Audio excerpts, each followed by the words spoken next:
Just wrapped up a little red zone. Had a good practice. So go ahead and fire away. Eddie Goldman, you'd say Yeah. arrow up, but Sorry. yeah. No, yeah, both of those guys were, and I think with Eddie, it's close, but right now with putting him on as doubtful, there's still a chance, but it's probably slim.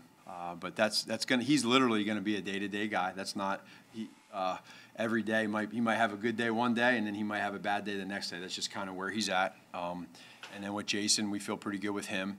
So that's the status with those two. Other than that, I think we feel pretty good as far as the health. Did Eddie suffer a setback after practicing on Wednesday?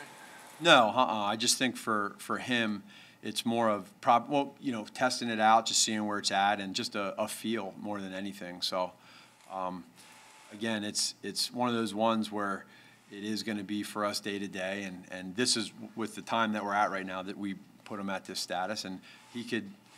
Who knows how the next couple of days go, but right now it would not be arrow up, to where he's at.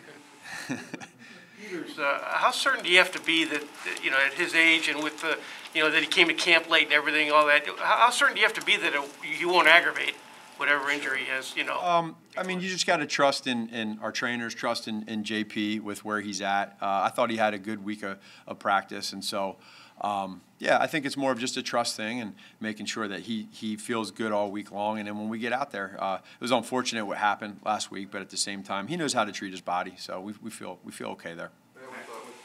Is it encouraging that you guys don't have to put him on IR? That you think it could be short? Yeah, we're working through all that right now, so we'll kind of know more here in the next couple of days. Matt, how challenging is it to deal with this situation at left tackle? Yeah, it's a part of football. I mean, some people are losing guys for the whole season, and you see other teams that have that. But I think right now with where Jason's at, with Jason Peters, he's a guy that we lost him for a little bit of that game last week, but I think he's had a good week, and we feel good there. And we just got to continue with that depth. Isaiah is ready to go, and that's just a part of it. And having depth, and that's one of the deals coming into this thing was we have depth there. So when you have injuries go down, you got to be able to protect yourself, and I think we've done that. Matt, with the personnel you have on offense, how would you like to ideally generate those explosive passing plays? Is it yards after the catch or downfield passes? Both. And I think with some of the changes that we made this year, states the obvious in saying with the speed that we have, that run after the catch. For instance, the completion to Marquise Goodwin on the right side. In that game last week, you saw he caught that ball, he spun out of it, and he got an extra 10 yards, and then he had a penalty with a face mask. So those are great. But you also got to manufacture some, without a doubt. And we did not have, obviously, enough in week one, and we got to be able to definitely be able to stretch a defense vertically, and you can't just dink and dunk your whole way. Part of the jump between week 1 and week 2 is how everybody responds to what happened. What have you seen this week from this group that gives you confidence that a repeat performance isn't coming? Well, because of who they are, and then the coaches that we have, and the way that they practiced, they get it. I thought they practiced fast. They were finishing, but now we got to do it when it counts. We got to do it on Sunday, and now we get that chance. They get that chance, and that's all we can do is go on Sunday and see how the results turn out. I know there were fans there during the preseason, but to get them back for a game that counts. Yeah, so that regular season energy going. Awesome. What does that mean for you and for this team? It'll be really neat. We miss that. We really do. And now the preseason gave us a good taste of it because our fans were rocking on the preseason. And that's such a huge advantage. We talk about it as a team, making sure that we protect Soldier Field. We want to protect Soldier Field, and we need the fans' help with that. That's the players feed off of that, the coaches feed off of that. That's real. And you can see the teams in the NFL that have that. It's a huge advantage. You get to a point to where when you have an opponent come to your building, or they look at the schedule when it comes out and they say, "Ooh, we got to go to Soldier Field." "Ooh, we got to go to this place or that place." That matters, and so we want to be able to go out there and do good things so that we can get the crowd going. And when we have them behind us, we feel pretty good. We don't have to be pretty impatient. Do you feel like it's important for you guys to make sure that you have the crowd with you early? Yeah, we understand that, and we know.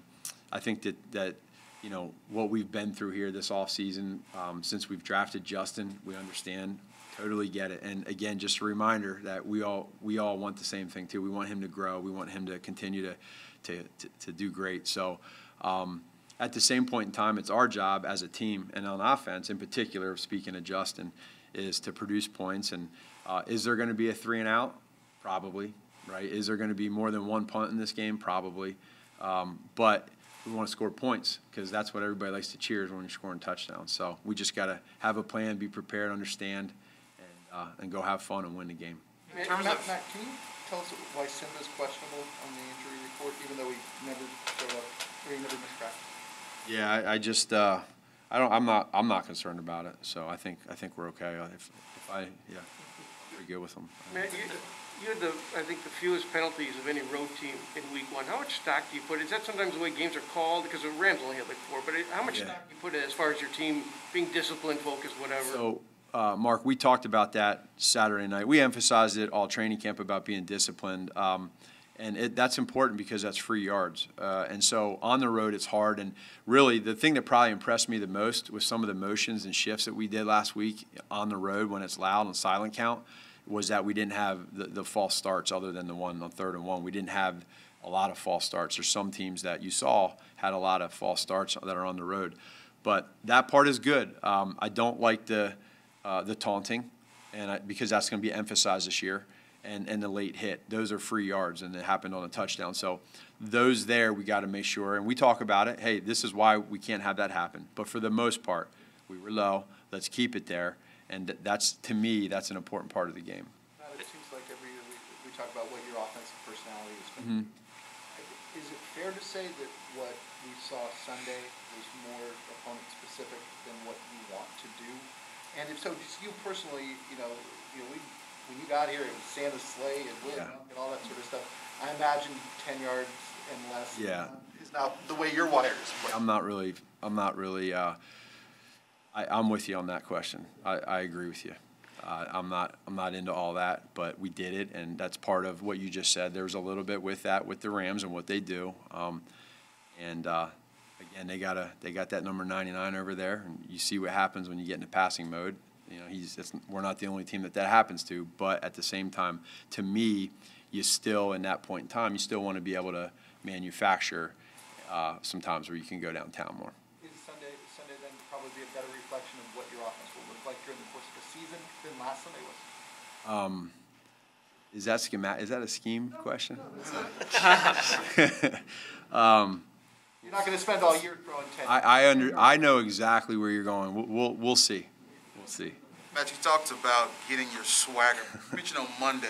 What specifically does that look like for your offense? Again, not scheme related, but sort of the mentality of your offense to get the swagger back that you're getting in the end zone, because that's when you see all the fun dances. But now listen, it's different this year, right? This year with all the dances, they're starting the clock right away. So if it's a dance, it's got to be super fast, and then you got to run off.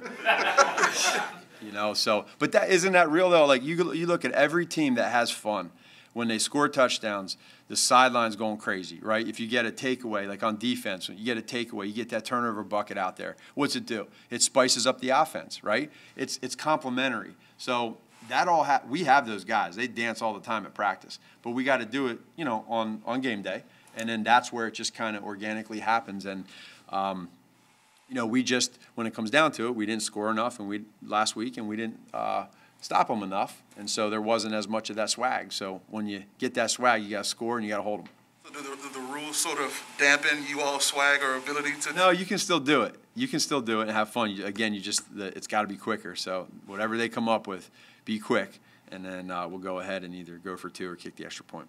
Matt, I apologize for taking you back to last week again, but there's one play that intrigued me. The very first 4th down was a 4th and 4 from like the 31 or something. You had Colt Kmet open over the middle, but you had a free blitzer coming, and Andy throws incomplete to, I think, Allen Robinson.